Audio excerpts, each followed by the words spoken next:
Yes. But then it went dark again. Nicole, I can't touch it or it goes dark. Hello, beautiful people. We're reading the book The Alchemist right now. So if that's what you're tuning in for, it's because we're reading. There we go. Keda. Dang it, I mispronounced it again. So we're reading the book The Alchemist. Hey you. Hello, lovely people. So I notified you guys this morning and told you we'd be reading The Alchemist. That's what we're doing right now. The Alchemist. The Alchemist. I'm reading it in both groups because I had people in both groups go, will you read it to us? Will you read it to us? And I know, Nikki, I know you said there was a place where I could do both at the same screen, but I did not research how to do it. Instead of clean up my basement. I thought that was a better way to spend my time. Hello, beautiful people. Welcome. This is my backyard. We're just chilling on my balcony. So when we first moved in, we had a really La Quinta. See, remember how last time it was quit, but it's not. La Quinta. I'm messing it up again. It's really embarrassing. So here we go. Well, thanks, loves. Okay, we'll get you set up one day. I know, Nicole. Thanks, girl. The Alchemist. Okay, this is by Paulo something. I still don't know how to pronounce it correctly. I have no idea. So we are going to start right up on page 31. To get you caught up, I hope you've been reading because I'm not going to get you caught up. Anyway, he's meeting this old man. He decided to, I don't know, let's see what happened. The next day, the boy met the old man at noon. Did you guys wonder if he was going to meet up with the old man or not? I did too. So did I. He brought 6 sheep with him. I'm surprised, the boy said. My friend bought all the other sheep immediately. He said that he had always dreamed of being a shepherd and that it was a good omen. There's a lot of omen words in this book, I'm finding out. That's the way it always is, said the old man. It's called the principle of favorability. When you play cards the first time, you're almost sure to win. Beginner's luck. Why is that? Because there's a force that wants you to realize your personal legend. It whets your appetite with a taste of success. Then the old man began to inspect the sheep, and he saw the one was lame. The boy explained that it wasn't important, since that sheep was the most intelligent of the flock, and it produced the most wool. Where's the treasure? He asked, just going right in with it. La Quinta. La Quinta. There. Perfect. This is The Alchemist, yes. The old man began to inspect the sheep. I saw one was lame. The boy explained it wasn't important. It's the most intelligent sheep of the flock. That's what I love. He's giving the most intelligent sheep to this old man, and it produces the most wool. I just think that's super honorable of him. But he sold the rest of his sheep to his friend. Where's the treasure? He asked, just getting in right to it.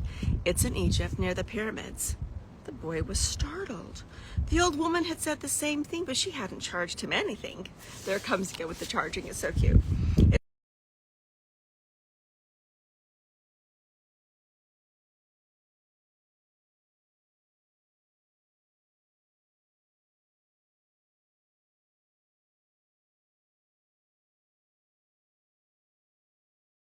There had once told him that butterflies were a good omen, like crickets and like grasshoppers, like lizards and 4-leaf clovers.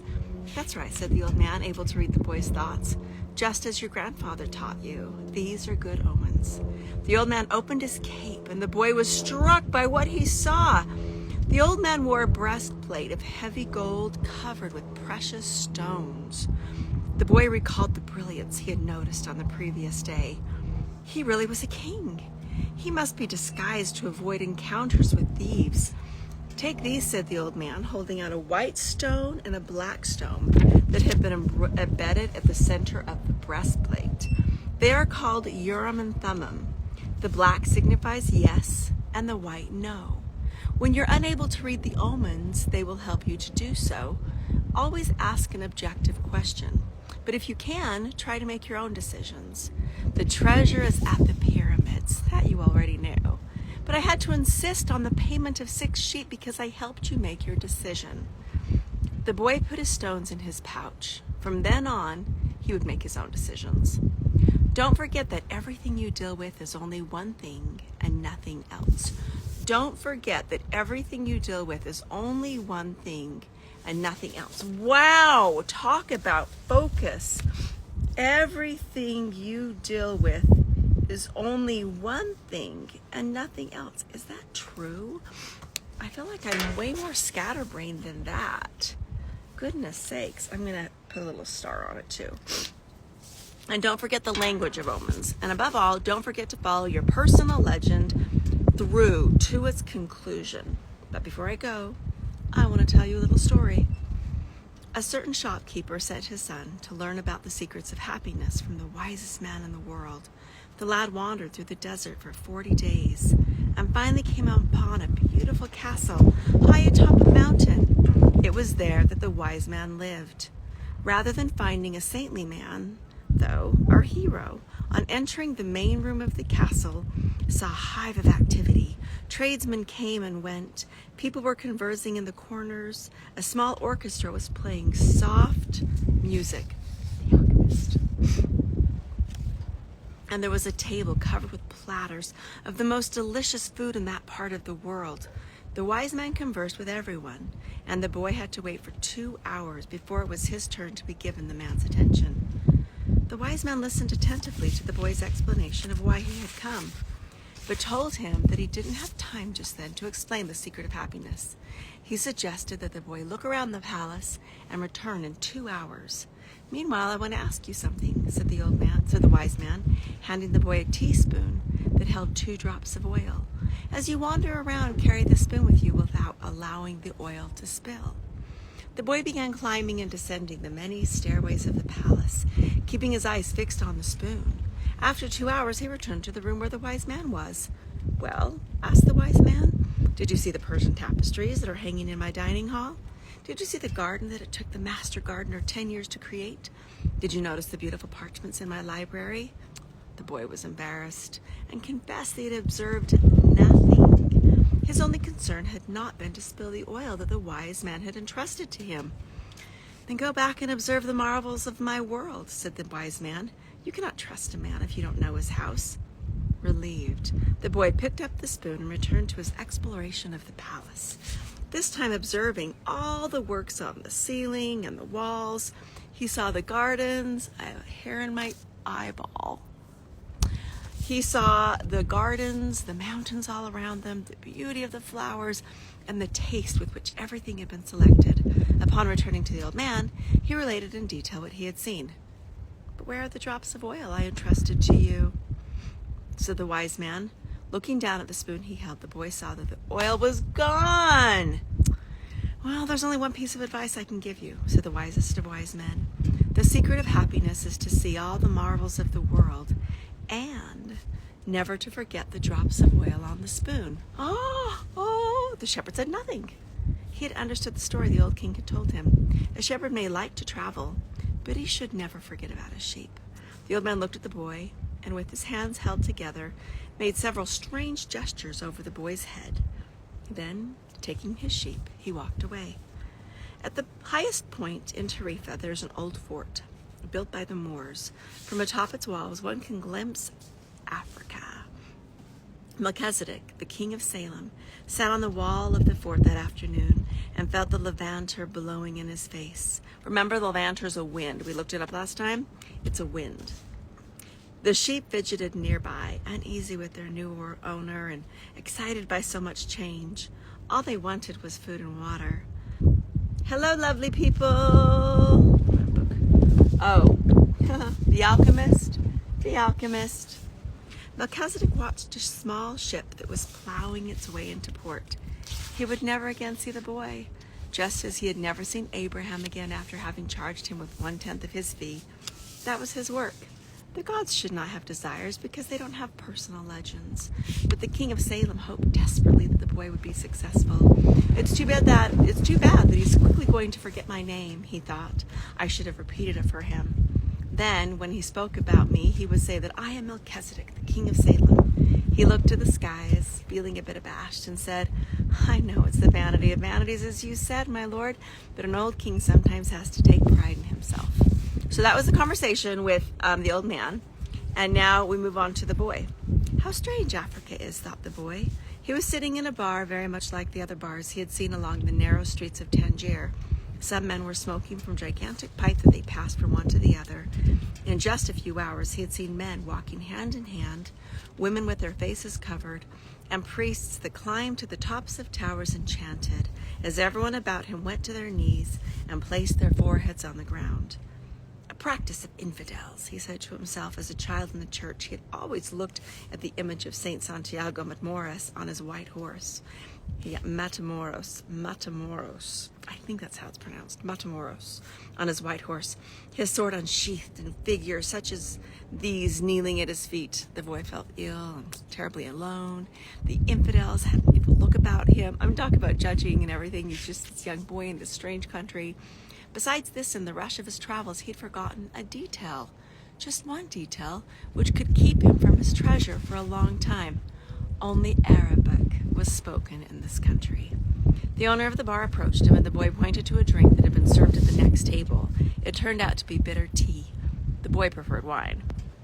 But he didn't need to worry about that right now. What he had to be concerned about was his treasure and how he was going to go about getting it. The sale of his sheep had left him with enough money in his pouch, and the boy knew that in money there was no magic. Whoever had money is never really alone. Whoever has money is never really alone. That's interesting. That's an interesting thought, isn't it? Before long, maybe in just a few days, he would be at the pyramids. An old man with a breastplate of gold wouldn't have just lied to acquire his sheep.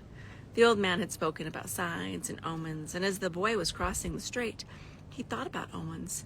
Yes, the old man had known what he was talking about. During the time the boy had spent in the fields of Andalusia, he had become used to learning which path he should take by observing the ground and the sky.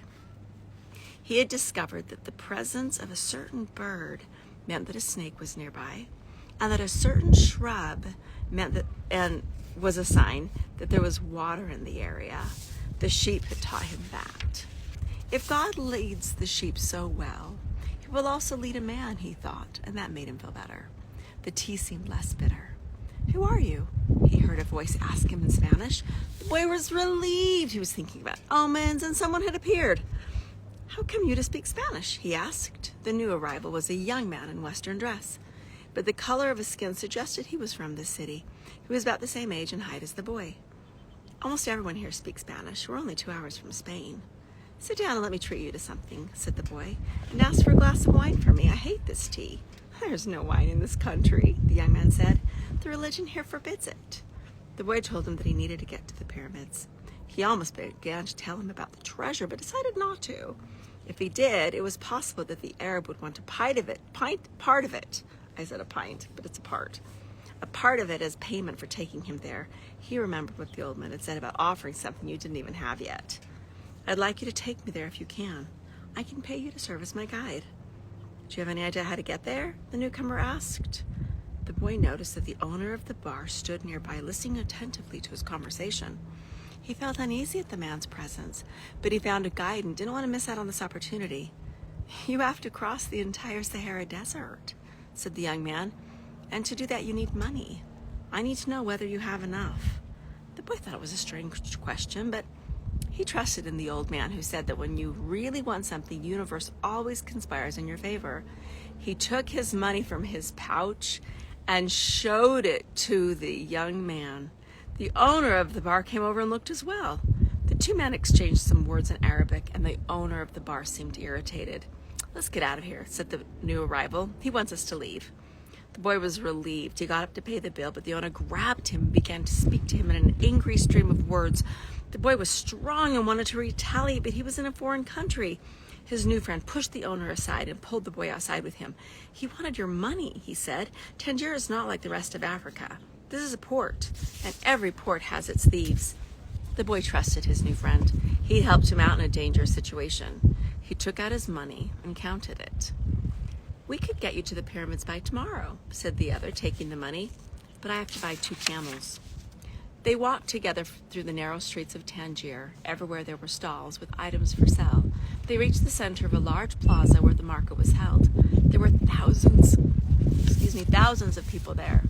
arguing, selling, and buying, vegetables for sale amongst daggers, and carpets displayed alongside tobacco, but the boy never took his eyes off his new friend. After all, he had all of his money. He thought about asking him to give it back, but decided it would be unfriendly. He knew nothing about the customs of the strange land he was in.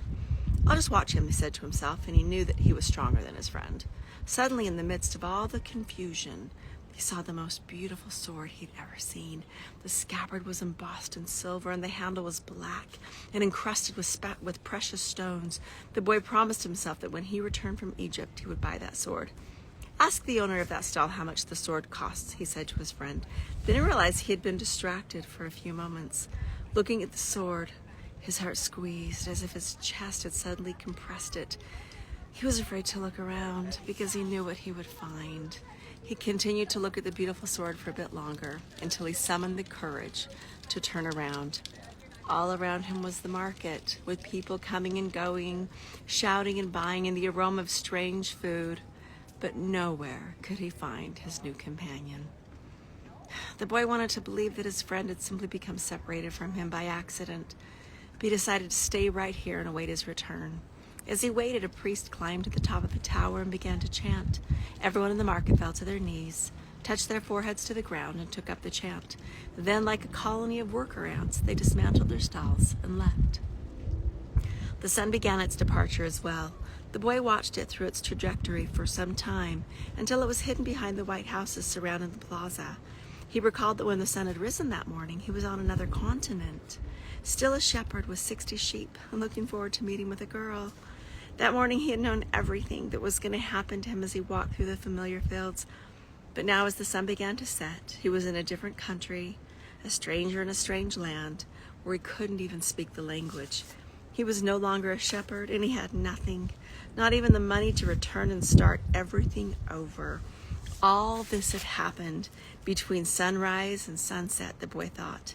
He was feeling sorry for himself and lamenting the fact that his life could have changed so suddenly and so drastically. He was ashamed that he wanted to cry. He'd never even wept in front of his own sheep, but the marketplace was empty and he was far from home. So he wept. He wept because God was unfair and because this was the way God repaid those who believed in their dreams? When I had my sheep, I was happy and I made those around me happy. People saw me coming and welcomed me, he thought, and now I'm sad and alone. I'm going to become bitter and distrustful of people because one person betrayed me. I'm going to hate those who have found their treasure because I never found mine. And I'm going to hold on to what little I have because I'm too insignificant to conquer the world. He opened the pouch to see what was left of his possessions. Maybe there was a bit of sandwich left that, he had eaten on the ship. But all he found was the heavy book, his jacket, and the 2 stones the old man had given him. As he looked at the stones, he felt relieved for some reason. He exchanged 6 sheep for 2 precious stones that had been taken from a gold breastplate. He could sell the stones and buy a return ticket.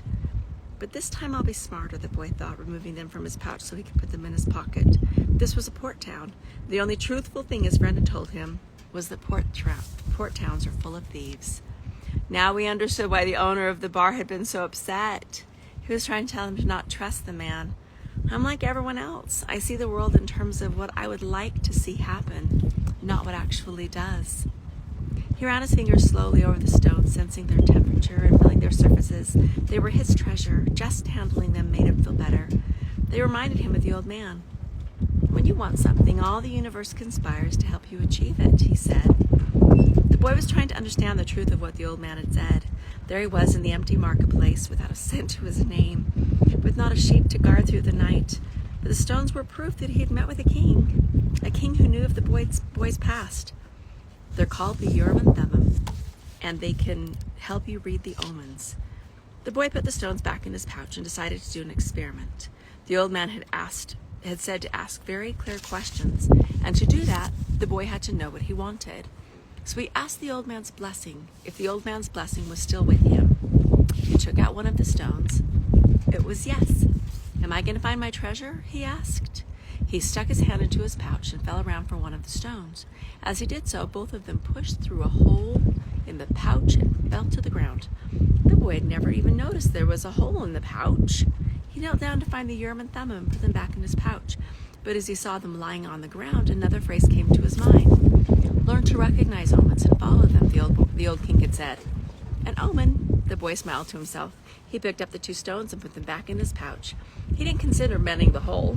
The stones could fall through at any time they wanted. He learned there were certain things one shouldn't ask about, so as not to flee from one's personal legend.